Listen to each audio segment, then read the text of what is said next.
Hello folks, Nurse Kaloy po. Kumusta po kayo lahat? At nagpapasalamat po ako sa nag-subscribe, nag-follow ng aking YouTube channel nung nakaraang video ko. Maganda po ang resulta. Maraming salamat sa inyo lahat. Ngayon po meron po akong isang video na naman na patungkol po sa ating buhay-buhay dito. It's current events. Buhay ng mamamayang Pilipino. Apektado po kayo kung hindi nyo panonoodin ito. Ang isang kaalaman ay isang gintong kayamanan. Umpisan po natin ito nung nakaraang linggo na si House Speaker Martin Romualdez ay nag-announce po na mamimigay po sila ng ayuda. Sa mga hindi nakakalam, si Martin Romualdez ay pinsang buo ni President BBM. Okay po? At ang ayudang ito, sabi po niya sa kanyang announcement, this is in line with the project of PBBM na mamimigay po sila ng bigas at cash aid. Ang bigas na po ito ay tinatawag na Malaya rice, 15 kilograms each sa mga recipients. At sa kanyang instruction nga po, umpisahan ang proyektong ito sa Metro Manila and sinabihan po niya yung 33 House Representatives na mamili ng 10,000 katao na magbebenepisyo nitong ayudang ito. At ito po ay yung mga PWDs, senior citizen, yung mahihirap na kababayan natin at solo parents. Tandaan po nyo yan. Ngayon po, this is in line with PBBM, sabi po niya, in coordination with yung mga DSWD at mga opisyal ng gobyerno. Yun po ay isang magandang balita para sa ating mga mamayan para maibsan ang gutom ng ating kapwa Pilipino. Pero dahil dito, may nagtatanong po, ito po ba ay maagang pamumulitika laban kay VP Sara sa darating na presidential election sa 2028? Panoorin niyo po.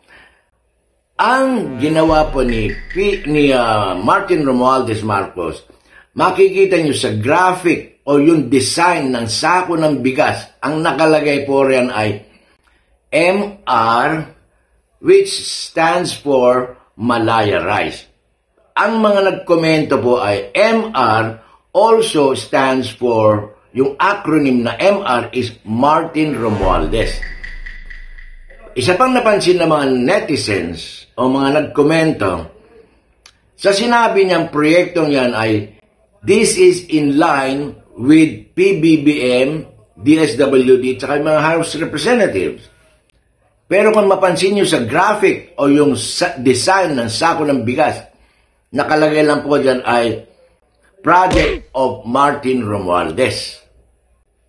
Pangalawa na po yun. Pangatlo, dapat, hindi ba, dapat nakalagay ang pangalan ni PBM kung maglalagay man siya at yung DSWD. Yun po ay, tandaan nyo, meron tinatawag na anti-EPAL law. Umpisan po natin sa salitang EPAL, sa mga hindi nakakaalam. Ang EPAL ay is a colloquial term po yan ng papel. Papel.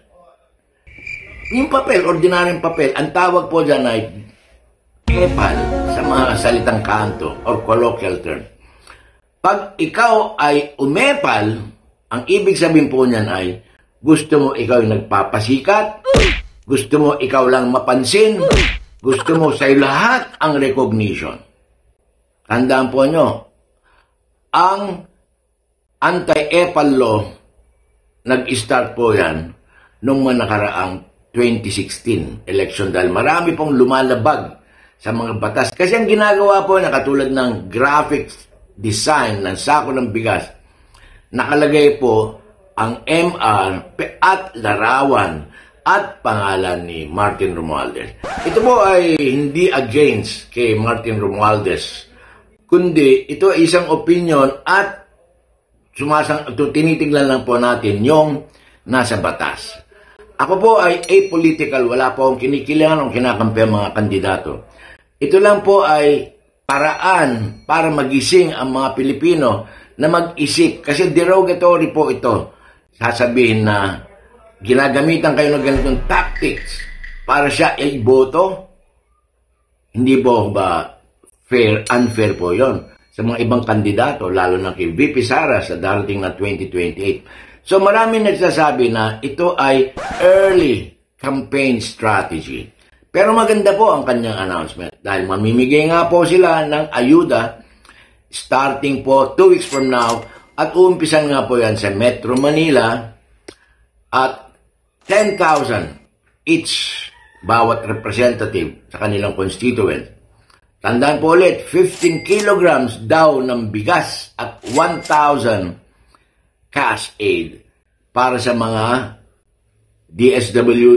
PWD, senior citizen, yung mamahirap nating kababayan or indigents, at yung mga solo parents. Yun po, tandaan po nyo yan, 2 weeks from now daw po, manggagaling sa gobyerno ni PBBM. Abangan kung ito nga po ay mangyayari, matutupad, or